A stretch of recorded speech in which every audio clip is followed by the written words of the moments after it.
this is Anney. And Samantha. And welcome to Stuff Mom Never Told You, production of iHeartRadio.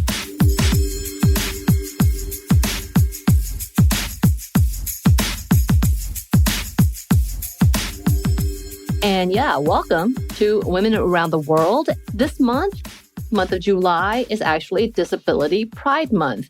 And I didn't really know this existed until recently. Did you, Anney? No, I did not. In fact, you were the one that told me about it. And I'm not going to lie. I feel like a really bad ally and very ableist in not knowing about this month. But we are here to correct that and make sure everyone else knows as well, because I think it's really important that we are continuing to have this conversation for disability rights and being advocates and allies for those as well. And that includes making sure that our government is recognizing the needs and the rights of those who are disabled, including about insurance, which that's a whole different conversation in itself, and how oftentimes when disabled people get married, they lose their insurance and then they lose a lot of financial help and aid that they should have the rights to. I feel like this should be a part of our responsibility as in a country to actually help and advocate and seek to get health care for everyone, including and especially the disabled community who are oftentimes discriminated against within the healthcare industry in the first place. So, happy Disability Pride Month to all of our listeners, and we hope you are well. And because of that, we also wanted to continue on and focus on disability rights advocates, and we are talking about an amazing advocate, Ola Abu Al Ghaib. Al Ghaib was born in Nablus in Palestine, and at the age of 12, she had an incomplete tetraplegia spinal injury caused by a tumor, and due to this major health issues, became permanently disabled. Though she did go through hardships and many roadblocks, she was a fighter and refused to stop moving forward. Because of her disability, many of the schools around her would not accept her, but she was able to advocate for herself and convince her family to let her live with an English woman in Bethlehem to attend a private school. At the beginning, she was not allowed to enroll, but she was allowed to attend and listen, but soon was able to earn high enough grades for her to start the school as an enrolled student. The cost of the school eventually would be too expensive for her family to be able to cover, but that would not stop her. She made her way to the Palestinian Ministry of Social Affairs to request a scholarship, but she had to get even more funds. And while at school, she was able to connect with a German organization that advocated and assisted disabled students. And they were able to see how active she was already in advocating for disability rights in her community. And Al Ghaib was able to get a full scholarship through them to help fund for things outside of just attending the school. So room and board and all of that. And she never slowed down. While attending high school, she worked with the physiotherapy department at Bethlehem University to include disabled characters in children's stories to bring representation for other children. And she pushed herself to become independent and defied people's assumptions and biases about her disability. She continued to push for change in disability rights in college. She worked with a campus construction committee to make the campus more accessible by working with the engineers at the university to change the campus setup. And she would go on to earn a master's in project management at the Birzeit University at Ramallah. And of course, she continued to work managing projects related to medical and rehabilitative services for the disabled, including working with a rehab center in Palestine in both public relations and development.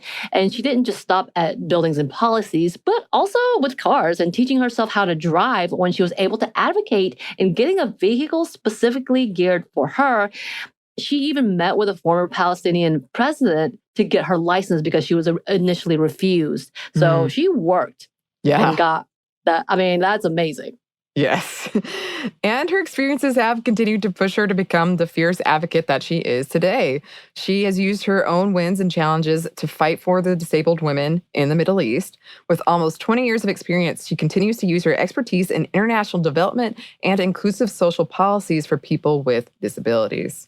She founded the Stars of Hope Society in 2006, which is an organization that, quote, focuses on the empowerment of women with disabilities in the Middle East. And when she was awarded the Ashoka Fellowship, they wrote this about the organization, quote, Ola established Stars of Hope Society, SHS, and pursues a two-pronged strategy. First, she advocates for the rights of disabled women, a new concept in Palestinian society, the Levantine region and most of the Arab world where disabled women are often kept hidden from society.